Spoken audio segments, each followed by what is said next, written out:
This is the untold tale of Native Californians, whose strength and resilience continue to inspire generations. In the late 18th century, California stood as a vast and untamed land, where the Native American tribes lived in harmony with the environment. For centuries, their lives had been shaped by the rhythms of nature, the cycles of the seasons, and their deep spiritual connection to the land. However, the arrival of Spanish missionaries in 1769 marked the beginning of a profound transformation in their lives, one that would not only alter their traditions but also erase entire ways of living. The Spanish mission system, designed to spread Christianity among the indigenous people, would forever change the course of history. The missionaries' goal was clear: convert the native Californians to Christianity, change their beliefs, their customs, and their way of life, and integrate them into the Spanish colonial system. But in doing so, they unwittingly, or perhaps with calculated intent, disrupted and destroyed centuries-old cultures and societies. Before the arrival of the Spanish, California was home to hundreds of diverse Native American tribes, each with its own unique language, culture, and traditions. The Chumash, the Ohlone, the Miwok, the Kumeyaay, and many others lived in close-knit communities, relying on hunting, fishing, and gathering for sustenance. They had spiritual practices deeply rooted in the natural world, worshipping deities tied to the elements, the animals, and the forces of nature. Their way of life was one of balance, respect for the earth, and the interconnectedness of all living things. For the native Californians, the arrival of the Spanish was an unsettling event. At first, the missionaries were viewed with curiosity, but the trust between the two cultures was fragile. The Spanish, with their foreign ways, imposed their beliefs and customs on the indigenous people, slowly beginning to reshape their world. The missionaries sought to civilize the Native Americans, viewing their way of life as primitive and in need of salvation. But to the tribes, these foreign invaders brought a sense of dread. The missionaries did not understand that the spiritual practices of the native peoples were not barbaric or inferior. They were integral to the identity and soul of the community. As the Spanish began establishing their missions, they built grand structures of stone and adobe, their towering crosses casting long shadows over the land. The missionaries preached the word of God, demanding that the native people abandon their ancestral beliefs in favor of Christianity. But this was not simply a spiritual shift, it was a profound cultural upheaval. The sacred rituals, songs, and ceremonies that had been passed down for generations were replaced by Christian prayers, baptisms, and teachings. The land, once a source of sustenance and spirituality, was now claimed by the Spanish crown, and the native people were forced to work for the benefit of the settlers, often under harsh conditions. The promise of salvation that the Spanish missionaries offered was enticing to some, but it came with a cost that many could not bear. The missionaries insisted that the native Californians adopt European agricultural practices, teaching them to farm in a foreign way. They were instructed to cultivate wheat, barley, and other crops that were unfamiliar to them, while their traditional ways of hunting and gathering were forbidden. The native people, who had once lived with a deep understanding of the land, now found themselves laboring in fields that seemed foreign and unnatural. In exchange for their labor, the missionaries offered a meager existence. Native families were forced to live within the confines of the missions, their movements restricted, their freedoms stripped away. Children were taken from their parents to be educated in the ways of the missionaries, severing the vital bond between generations. The children were taught to speak Spanish, to read the Bible, and to abandon their traditional ways. This severance from their heritage created a deep sense of loss, as the native people watched their children grow up in a world that was alien to them. The physical toll on the native Californian population was devastating. The Spanish brought with them diseases such as smallpox, measles, and tuberculosis, to which the indigenous people had no immunity. Entire villages were wiped out by these diseases, and the survivors found themselves caught between two worlds, one that was slowly vanishing and another that was indifferent to their suffering. Many died, not just from disease, but from the grueling labor they were forced to endure. The missionaries, however, justified their actions with the belief that they were saving the souls of the native people. But salvation, as they understood it, was a one-sided affair. The missionaries imposed their Christian beliefs without regard for the native people's spiritual lives. They saw themselves as rescuers, without ever truly seeking to understand the people they were attempting to convert. For the native Californians, their world had been upended, and the sense of identity they had built over centuries began to crumble. As the years passed, the native people began to resist. At first, it was a quiet resistance, a withdrawal from the missionaries' reach, but as the Spanish continued to tighten their grip on their lives, the resistance grew. The Chumash, for example, staged a revolt in 1824, driven by the unbearable conditions at the missions. This uprising was brutally suppressed, but it was a sign of the mounting frustration and anger that had been building for decades. For many, the mission system was not just an affront to their spirituality, but a direct assault on their way of life. The struggle to retain their culture, language, and traditions became an act of survival. The missionaries, with their European values and customs, were relentless in their attempts to erase the identities of the native people. But despite the overwhelming odds, the indigenous peoples fought back in their own ways. They resisted through small acts of defiance, through the quiet preservation of their customs, through the stories they told in their own languages. There were moments of triumph, too. Despite the harshness of the missions, some native people found ways to adapt and survive within the system. They learned new skills, such as farming and weaving, while also maintaining the core of their identity. The missions became places of both suffering and resilience, as the native people navigated their way through a world that was becoming increasingly foreign and hostile. By 1833, the mission system came to an end with the secularization efforts of the Mexican government. The missions were dismantled, and the land was redistributed, but by then, the damage had already been done. The once thriving native cultures had been decimated by disease, forced labor, and the destruction of their social structures. Their lands had been taken, their languages had been suppressed, and their identities had been fractured. For the native Californians, the arrival of the Spanish missions marked a painful chapter in their history. It was a time of loss, of displacement, and of resistance. It was a time when their world was forever changed, and yet, through it all, they found ways to endure. The resilience of the native peoples, though often forgotten in mainstream history, is a testament to their strength and determination to survive against the odds. As we look back on this chapter of history, it is important to remember the stories of those whose lives were forever altered by the arrival of the Spanish. It is a reminder that history is not just written by the victors, but by the voices that endure, even when they are silenced. The arrival of the missions in California may have been a turning point for the land, but it was also a turning point for the people whose hearts and souls had been intertwined with it for millennia. Their story, though painful, is a story of survival, of resistance, and of the unbreakable connection to the land that sustained them for so long. The story of native Californians, their struggles, and the systematic oppression they faced during the Spanish colonization of California is one marked by profound loss. For centuries, the indigenous communities of California had lived in harmony with the land, weaving their unique languages, customs, and spiritual practices into their daily lives.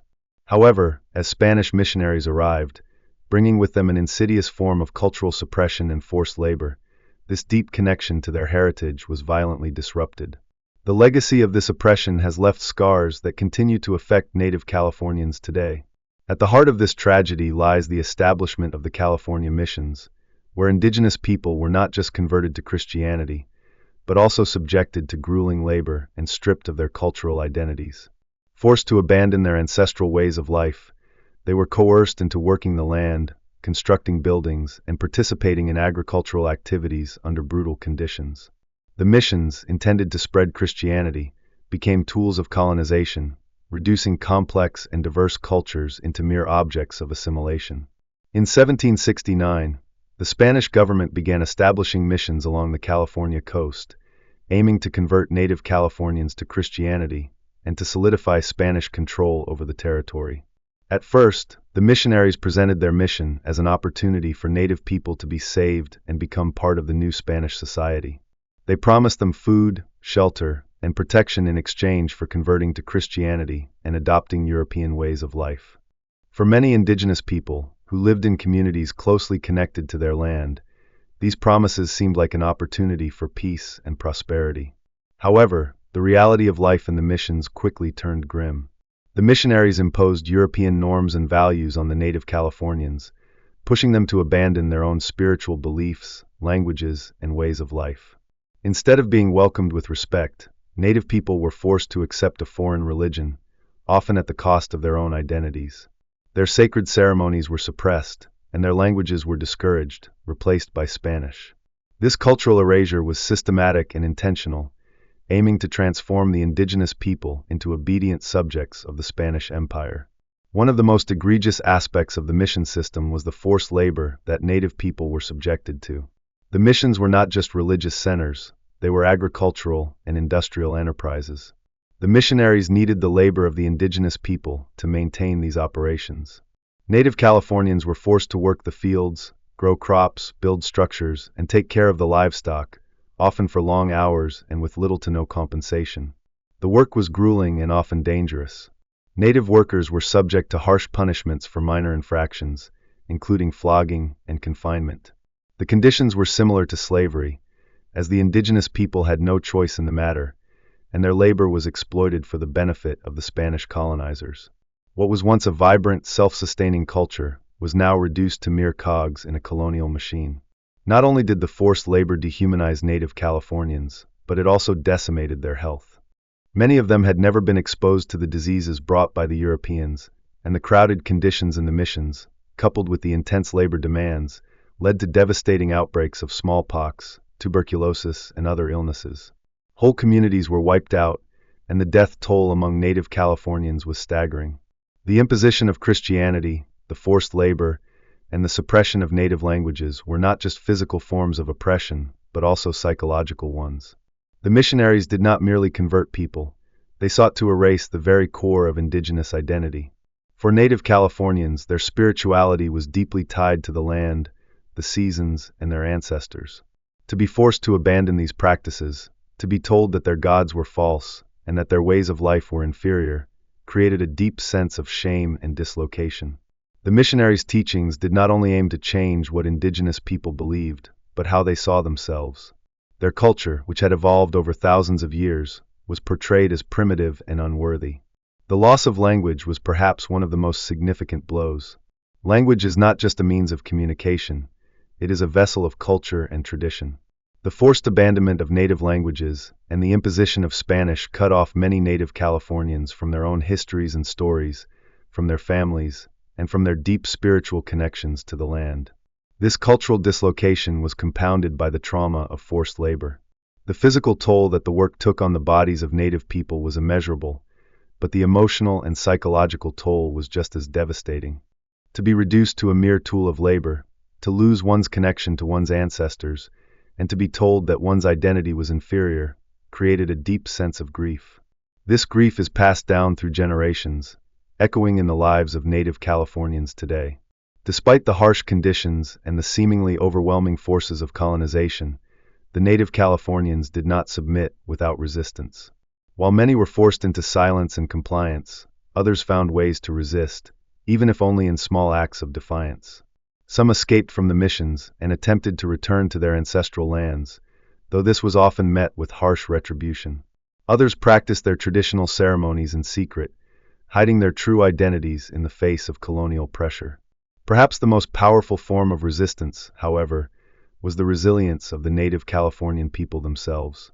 Despite the physical and psychological toll of forced labor and cultural suppression, native Californians maintained their sense of self and their connection to their ancestors, even as they were forced to adapt to the changing world around them.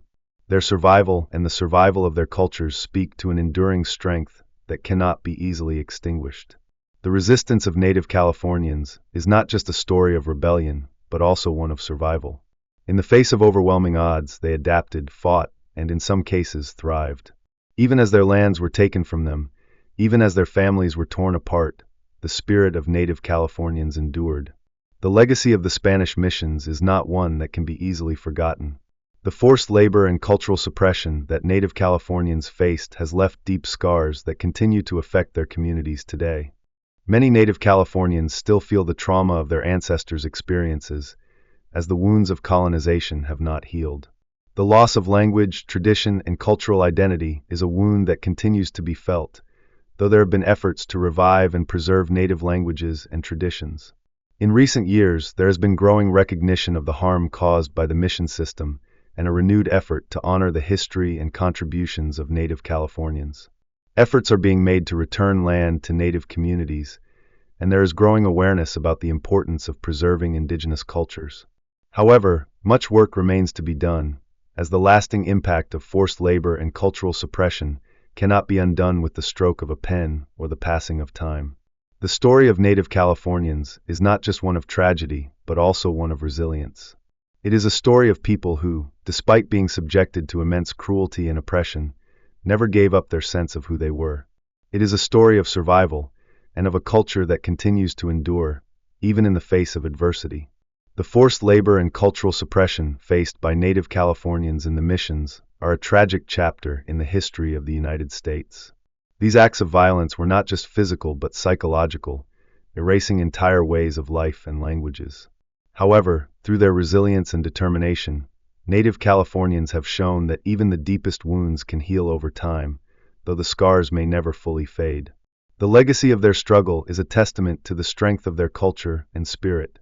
The memory of this painful history must be honored, and the work of healing must continue, as the story of Native Californians is not just their story, it is part of the broader story of the United States, and one that demands to be remembered and understood. Throughout the history of California's missions, the Native American populations faced immense challenges as they were drawn into the Spanish colonization efforts of the 18th and 19th centuries. The missions were not just religious centers, they were tools of subjugation, aiming to convert the indigenous people to Christianity, change their way of life, and tie them to a new system of labor and control. But despite the Spanish efforts to dominate and transform the native people's culture, many resisted the encroachment upon their lives, beliefs, and autonomy. Their resistance was not only physical but also cultural, a fight to preserve their identity, their traditions, and their very existence.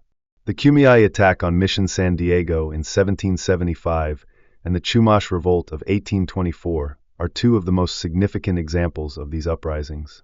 These events, though separated by decades, reflect the enduring resistance of native peoples to mission control and their fight against colonization. In 1775, the Kumeyaay people launched a bold and strategic attack on Mission San Diego de Alcala, one of the first and most important Spanish missions in California. The mission, founded in 1769, had become a symbol of the Spanish attempt to assimilate the indigenous population. Mission San Diego was initially set up as a religious center, but it soon became a forced labor camp where native people were expected to work in agricultural fields, constructing buildings, and producing goods for the Spanish settlers. The Kumeyaay, who lived in the area surrounding the mission, had long resisted the encroachment of the Spanish. They had seen their lands taken, their resources depleted, and their way of life eroded. The Kumeyaay were fiercely independent and had a long history of resistance to foreign invasions, whether from other tribes or from European settlers. By 1775, tensions had been building for years. The native people were not simply resisting the imposition of a foreign religion, but were also rejecting the broader colonial project that aimed to disrupt their societies, their family structures, and their sovereignty. The attack on the mission was a bold statement of defiance. It was not just a random act of violence, but a carefully orchestrated rebellion. On the night of November 4, 1775, the Kumeyaay launched a surprise raid on the mission. They attacked with speed and precision, killing 2 Spanish soldiers and forcing the others to flee. The Kumeyaay were able to set fire to the mission's buildings, leaving the structure in ruins. For the Spanish, the attack was a humiliating blow and a stark reminder that their control over the native peoples was tenuous at best. The Kumeyaay raid was a direct response to the systematic abuses they had endured under the mission system. It was a rejection of the forced labor, the loss of their land, and the pressure to abandon their traditions. While the rebellion did not end the mission system, Spanish retaliation was swift and brutal.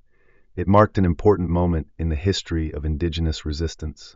It sent a message that the native people were not passive subjects to be easily controlled or converted.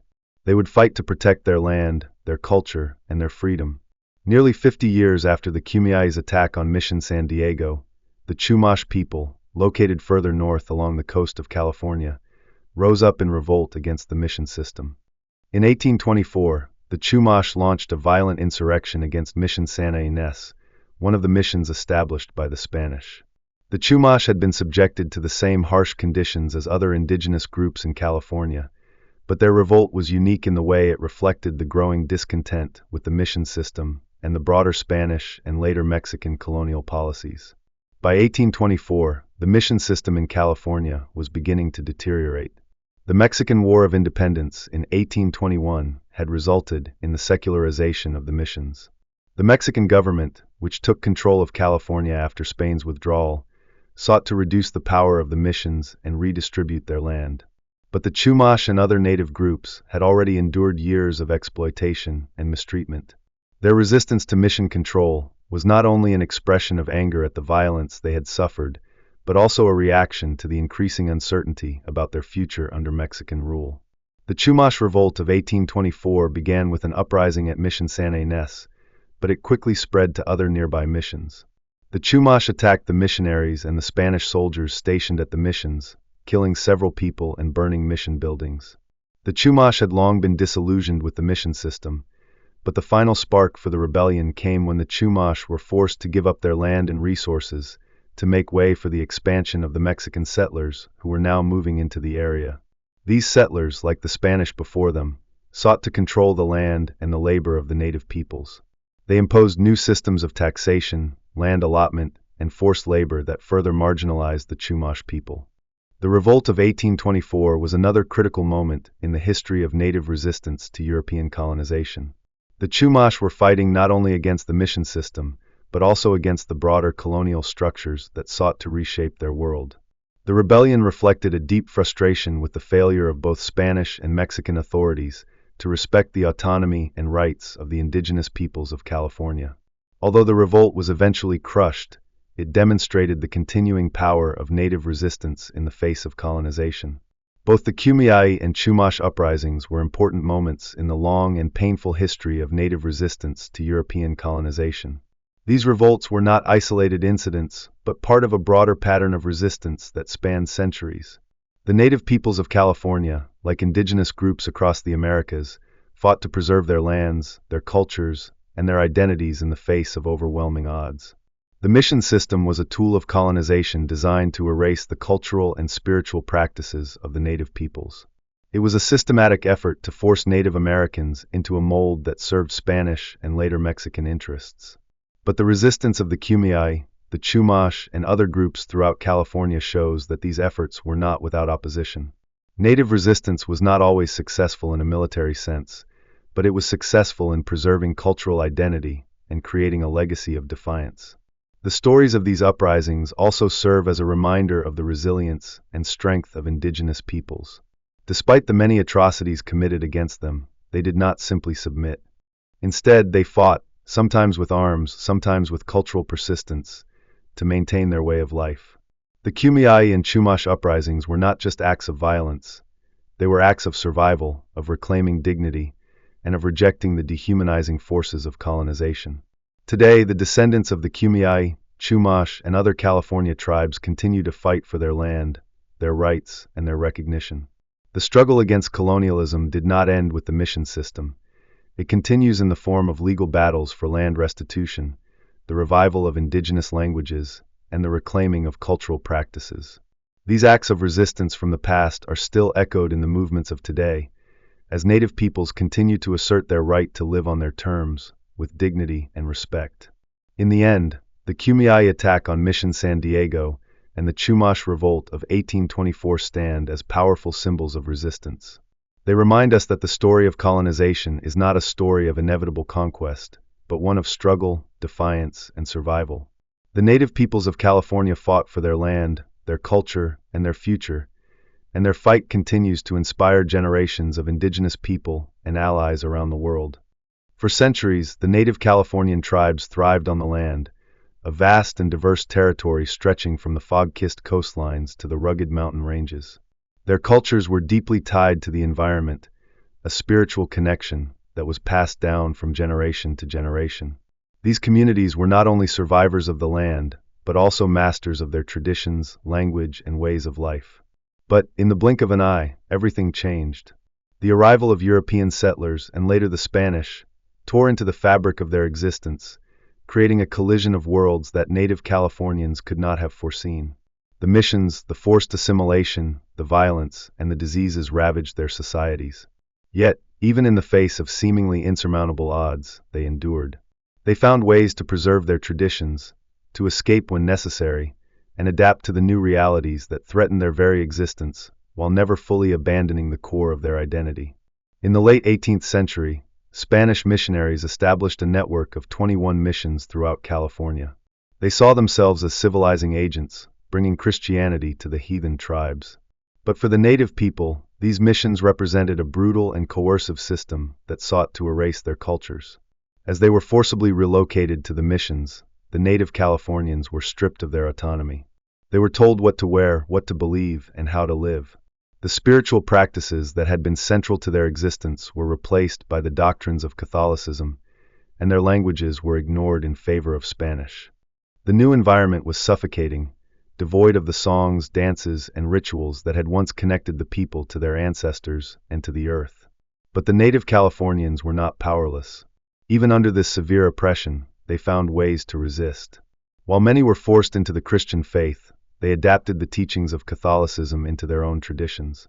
For example, some native Californians continued to hold ceremonies in secret, blending indigenous practices with Catholic rituals, creating a new spiritual identity that was uniquely theirs. Children were often taught Spanish, but elders would speak their native languages in the privacy of their homes, passing down the language in hushed tones. These quiet acts of rebellion were acts of survival, for language is not just words. It's the carrier of history, values, and stories that keep a culture alive. For many, the missions were unbearable prisons.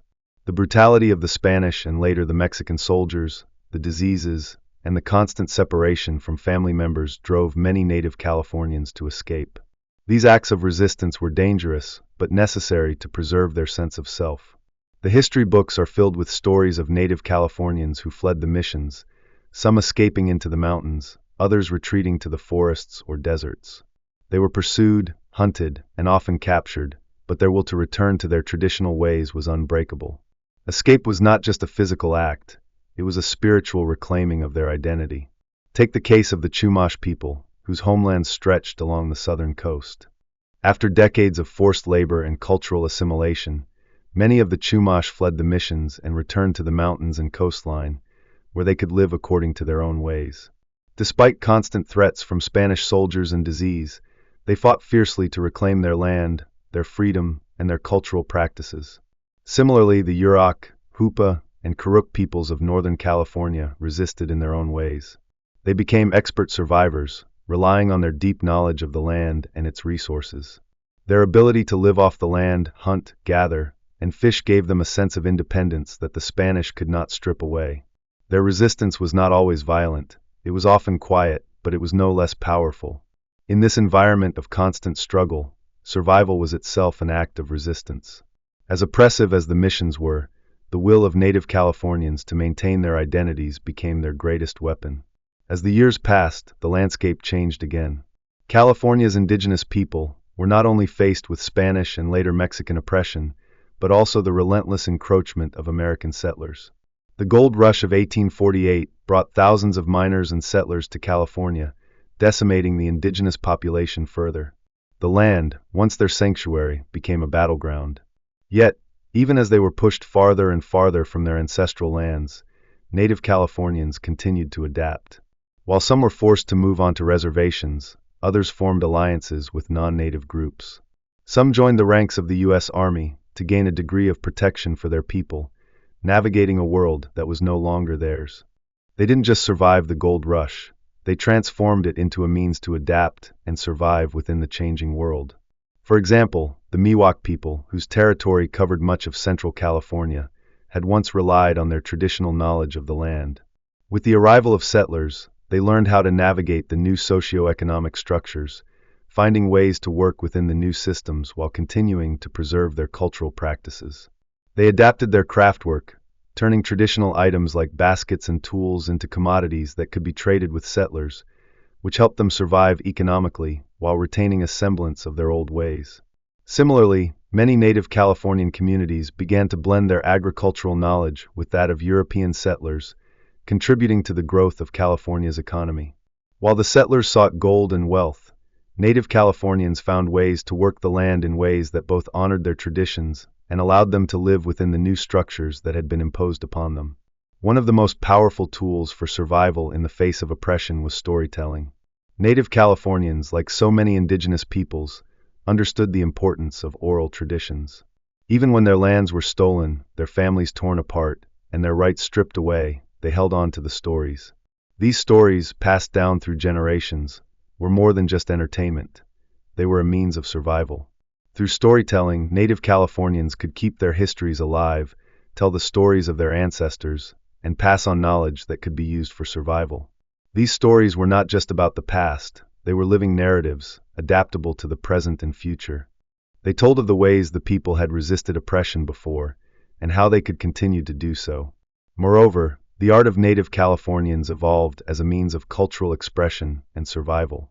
Basketry, beadwork, and the creation of other crafts became not just ways to preserve traditional knowledge, but also ways to resist cultural erasure.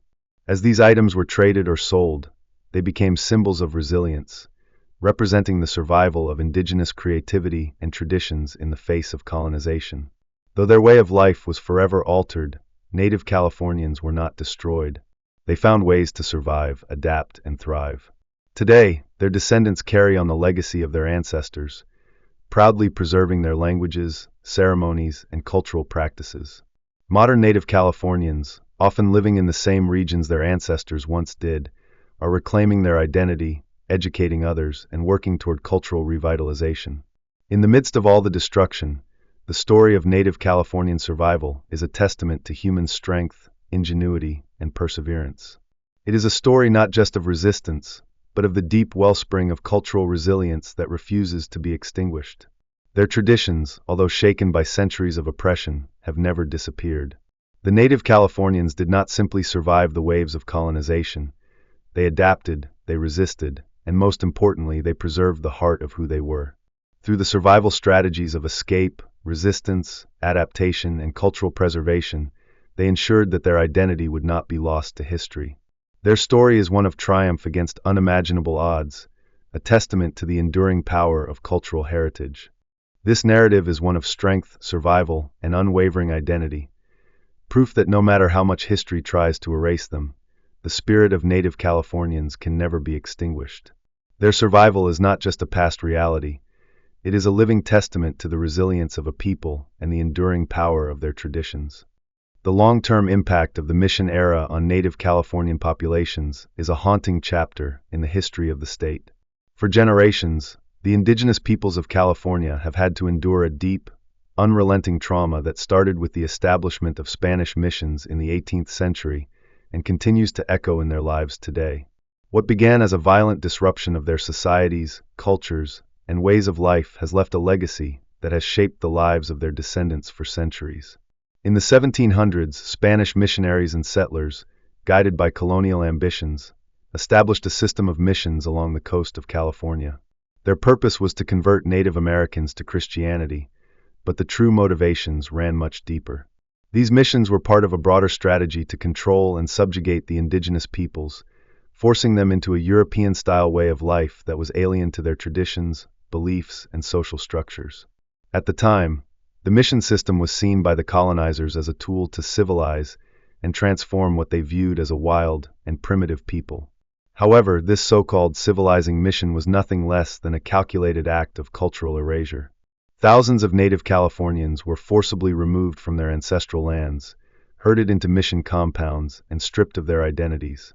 They were made to adopt European customs, language, and religion, all while their traditional ways of life were systematically destroyed. In this process, entire communities were torn apart, their family structures dismantled, and their spiritual practices suppressed. The mission system brought about the loss of vital cultural knowledge and practices that had been passed down through generations. As the years went by, the consequences of the mission era became tragically apparent. Native Californian populations, already weakened by disease and violence introduced by the Europeans, suffered immense losses during this time. The missions were hotbeds of disease, and many died from illnesses such as smallpox, measles, and influenza, diseases to which Native Californians had no immunity. The death toll was staggering. It is estimated that up to 90% of some tribes died due to the effects of European colonization. The loss of life was not just physical, it was the death of a world, a culture, and a way of being. And yet, amid this devastation, the resilience of Native Californians endured. The descendants of those who survived the mission era have been fighting ever since to reclaim what was stolen from them. Their struggle is one of survival, dignity, and pride. The long shadow of the mission system still looms large over their communities, but they continue to push forward, seeking cultural revival, land rights, and historical recognition. One of the most significant ongoing struggles for Native Californian communities is the fight for land rights. Over the years, Native people were systematically dispossessed of their land by both the Spanish and later the American governments. As the missions closed in the 1830s, the land once held by the Indigenous people was either taken or sold, with little to no compensation for the loss. This loss of land is not just a material issue, it's deeply tied to the spiritual and cultural well-being of Native Californians. For many Indigenous communities, their land is sacred, imbued with ancestral significance that connects them to the past and to future generations. Today, many Native Californian tribes are engaged in a fierce battle to reclaim their land or to secure recognition and rights to the land that once belonged to their ancestors. This struggle takes many forms: legal battles, political advocacy, and grassroots organizing. For instance, some tribes are engaged in long-running efforts to gain federal recognition, which would enable them to secure resources, education, and healthcare, and provide a foundation for the revitalization of their culture and traditions. However, this recognition is often an elusive goal, as the process is mired in bureaucratic hurdles, historical misunderstandings, and a lack of political will to right the wrongs of the past. Cultural revival is another key aspect of the modern Native Californian struggle. In many communities, efforts are underway to preserve and revitalize languages, crafts, songs, dances, and spiritual practices that were once suppressed during the mission era. Indigenous language revitalization programs are working to teach young people the languages of their ancestors, languages that nearly went extinct due to the suppression of native cultures during colonial times. Traditional dances and ceremonies, once forbidden under the mission system, are being reclaimed and celebrated as a way to restore spiritual practices that were once nearly lost forever. Through these efforts, Native Californians are rediscovering their roots, reconnecting with their heritage, and preserving their identity for future generations. However, these efforts at cultural revival often face resistance, not just from external forces, but also from within the communities themselves. The trauma of the mission era has had deep psychological effects, creating a sense of disconnection and disorientation for many descendants of those who lived through that time. Many people in these communities are still grappling with the loss of their cultural practices, and some may feel that they are too far removed from their traditional ways to fully reclaim them. This sense of alienation can create internal divisions, making the fight for cultural revival all the more difficult. Nevertheless, despite these challenges, there is an undeniable sense of hope and determination within Native Californian communities. A new generation of Indigenous activists, scholars, and leaders is emerging, committed to rebuilding what was lost and asserting their place in the present and future. This generation understands the importance of acknowledging the past and confronting the injustices that have been done. They know that their fight is not just for their people, but for all those who have been oppressed, displaced, and marginalized by colonial systems. As the fight for land rights, cultural revival, and historical recognition continues, Native Californian communities are beginning to see some victories. The recognition of Indigenous sovereignty is slowly growing, as more and more people come to understand the importance of acknowledging Native American history and honoring their rights. In recent years, there has been an increasing awareness of the impact of the mission system on Native peoples, and efforts have been made to address the injustices of the past. This includes acknowledging the historical trauma caused by the missions and working to create spaces for healing and reconciliation. One example of this growing recognition is the movement to acknowledge the mission system's role in the destruction of Native Californian cultures and the call to take down statues and monuments that glorify colonial figures. While there are still many obstacles to overcome, these movements represent a powerful shift in public consciousness and a recognition that the history of the mission era must be acknowledged and addressed if true healing is to take place. The long-term impact of the mission era cannot be erased, but the descendants of those who lived through it have shown incredible resilience and strength in their ongoing fight for cultural revival, land rights, and historical recognition. They are working tirelessly to heal the wounds of the past, reclaim what was lost, and build a future where Native Californians can once again thrive. The road is long, and the challenges are great, but the spirit of survival, resistance, and hope runs deep in the veins of Native Californian peoples, and it will continue to guide them in their fight for justice. If this story has moved you, don't keep it to yourself. Share it with others to inspire awareness and appreciation for Native Californians' strength and ongoing fight. Like, comment, and subscribe to help spread this powerful narrative of survival, resistance, and hope. Let's honor their legacy by keeping their history alive.